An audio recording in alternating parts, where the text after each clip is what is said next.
And the worst time to have a storm is when you're already tired. That's why the enemy waits till you're tired. He waits till you're burned out. He waits till you're frustrated. He waits till you're out of gas. He don't jump on you when you're fresh. He don't jump on you when you're feeling strong. He don't jump on you when you got it all together.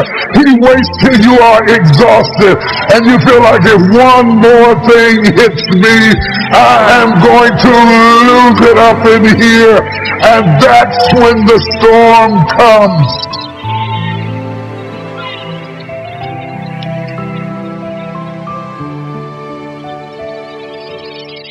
Over and over and over and over and over and over and over. From Old Testament to New Testament, there's one consistent phrase you see over and over again.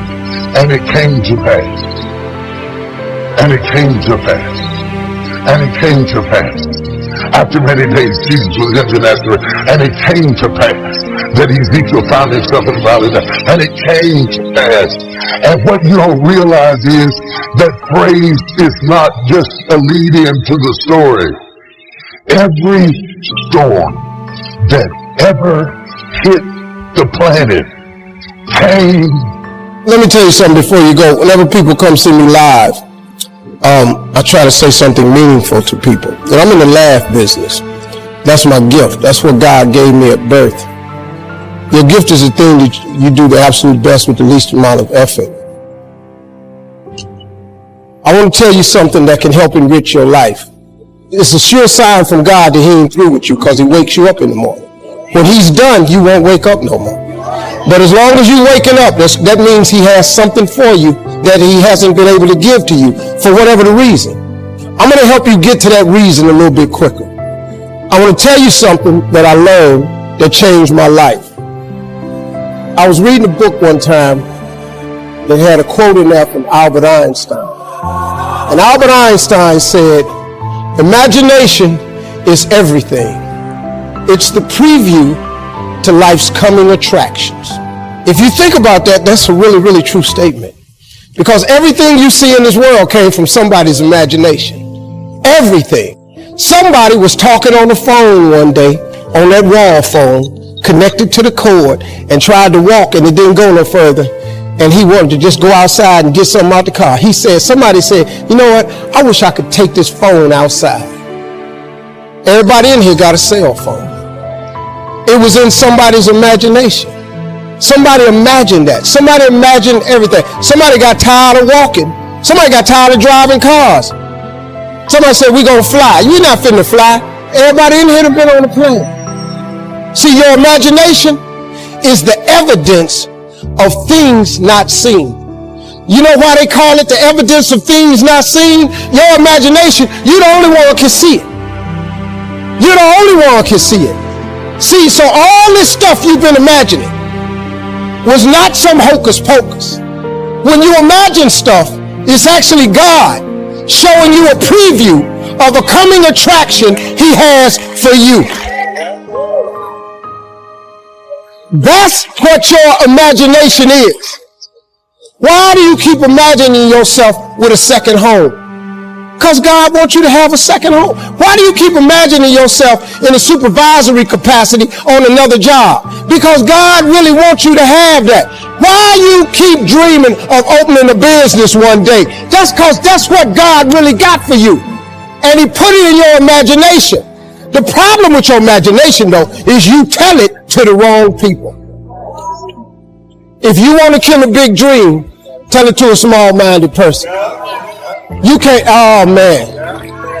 Think about this in your life. How many times have you had this really incredible idea and you took it to your family and your friends? You shared it with them and they shot it down. You know why they shot it down? Because they couldn't see it. Because God didn't put it in their imagination. He put it in yours. It was your evidence of things not seen. See, all this stuff you've been imagining, you ought to start working on it. Because that's what God really got for you. Your real life is in your imagination. I'm here to tell you that. You think I'm here by accident? I'm here because he put this in my imagination when I was 10. When I was 10, he showed me I was going to be on TV. That's all I ever wanted. The assignment when I was in the 6th grade was everybody write their name on a piece of paper and write what you want to be. You know what I wrote on my paper? I want to be on TV. Now, the problem I had, though, was I used to suffer with a serious stuttering problem. I couldn't talk outside my house. I stuttered for years. I flunked out of school. I'm on my 3rd marriage. I lost everything I ever owned twice.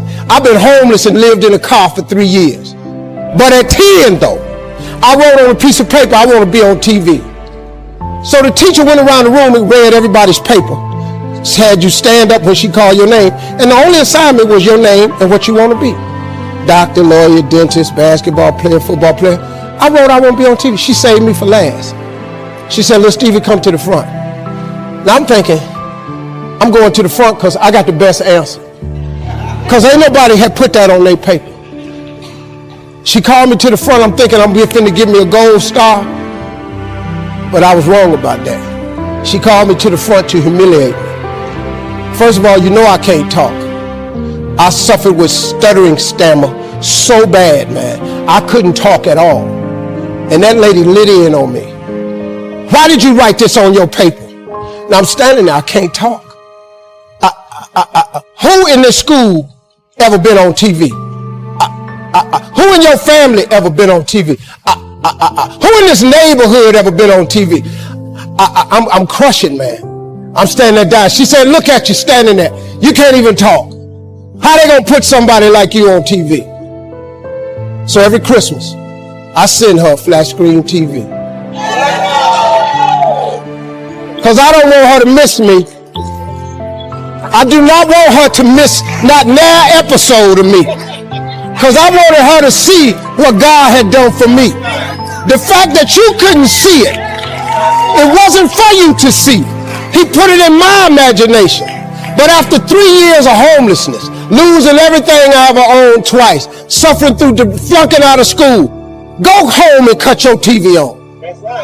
That little boy with the stuttering problem, he all over that TV. You can't cut your TV on. You can't cut your TV on not 9 days of the week and you don't see that little boy. That little boy with the stuttering problem is all over that TV because God put it in my imagination. All I did was hang on to that thought. I just kept hoping.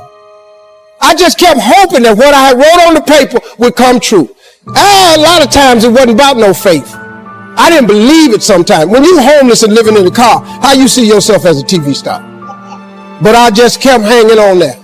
Because my mama was a Sunday school teacher. I kept hearing her say, God,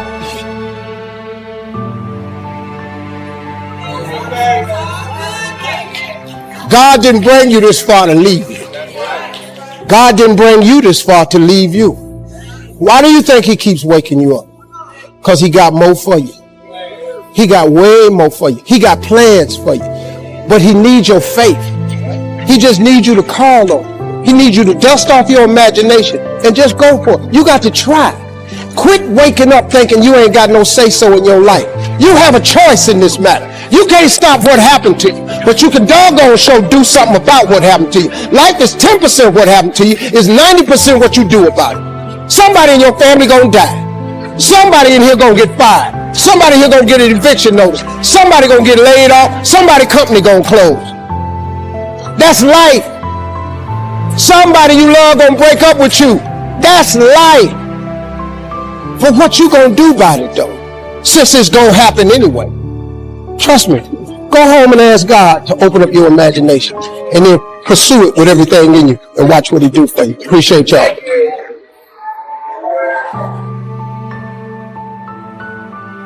Here's what you can do. Get wiser and stronger and better. Just make a list of that trio of good words. Wiser, stronger, and better. Life is rife with problems at every level. But the upside is, if you turn and confront that voluntarily, that you'll find something in yourself. You just got to have faith. You got to have the belief in something that you cannot see. And you got to believe that something is going to happen. Every skill you acquire doubles your odds of success. The process of skill acquisition is a testament to our growth mindset and willingness to embrace lifelong learning. It reflects our commitment to personal development and continuous improvement By staying ahead of the curve and continuously acquiring new skills, we position ourselves as valuable assets in the marketplace. Employers seek individuals who possess a diverse skill set, as they bring versatility, adaptability, and innovation to their roles. Adequate sleep is essential for high-level performance, creative thinking, and effective problem solving. This ultimately contributes to better decision-making, productivity, and success in various domains of life. It provides the necessary physical and mental rejuvenation needed to tackle the demands of a busy and successful lifestyle. While it is important to manage time effectively and make the most of waking hours, a balanced approach that includes sufficient sleep is key to sustained success and overall health. You've got to come with skills. You've got to be willing to learn, willing to change, willing to grow, willing to put yourself out, willing to stand up to the bad weather, willing to pull out the weeds, willing to nurture. That's the only way you get a return. Once you understand these principles, self-interest now truly becomes an exciting challenge, making sure everybody wins. Enlightened self-interest makes sure that everybody wins. If you want to find, you must search. If you do what it is that you're called upon to do, which is to lift your eyes up above the mundane, daily, selfish, impulsive issues that might beset you, and attempt to enter into a contractual relationship with that which you might hold in the highest regard, whatever that might be, to aim high and to make that important above all else in your life, that fortifies you against the vicissitudes of existence like nothing else can. And I truly believe that that's the most practical advice that you could possibly receive. But here's the fact. All of you have extraordinary capabilities. All of you. You have to decide if you are willing to do the things to put you in that category. Rich people don't sleep 8 hours a day. That's a third of your life. It ain't even 24 hours in a day. You cannot be sleep 8 hours a day. You can't live in LA and wake up at 8 o'clock in the morning. It's 11 o'clock on the East Coast. The stock market been open 2 hours. They already making decisions about your life, and your ass was asleep. The Bible says, he who loves to sleep and the folding of hands, poverty will set upon you like a thief in the night. You may delay, but time will not. Time is equal to life. Therefore, waste your time and waste of your life, or master your time and master your life. Time is not merely a commodity towards improvement. We become more self-aware, empathetic, and open to feedback. Arnold Bennett. Well said. Let me give you just a few tips on time management essentials. First of all, you run the day or it runs you. It's not that difficult to get something started, and you run it for a while, and after a while it starts running you. I told my staff one day, giving birth to a tiger is one thing, learning how to ride it is something else, right? Next, the time you've already committed to labor is enough time. If you're working already 8-10 hours a day, that's about it. You just can't work much more than that. All you have to do is just make better use of the hours. But if something comes up and objects, well, that's where your character is tested, fundamentally. That's the character test. It's like, what do you do with messages of error? And that's a tricky issue. Okay, so here's a solution to that. Here's what not to do. I am a bad person. I got to see myself. I'm a bad person. I might as well just go jump off the bridge. It's like, no, that's not good, because what that means is that every time you try to learn something, you're going to make a mistake, because what do you know? So you're going to make mistakes. And if the rule is every time you make a mistake, you're going to go jump off the bridge, then that's not a useful problem-solving strategy. When you got favor on your life, no matter what you're thrown into, you're going to always rise to the top. I'm going to tell you something. You got to have a tremendous work ethic to be successful in here.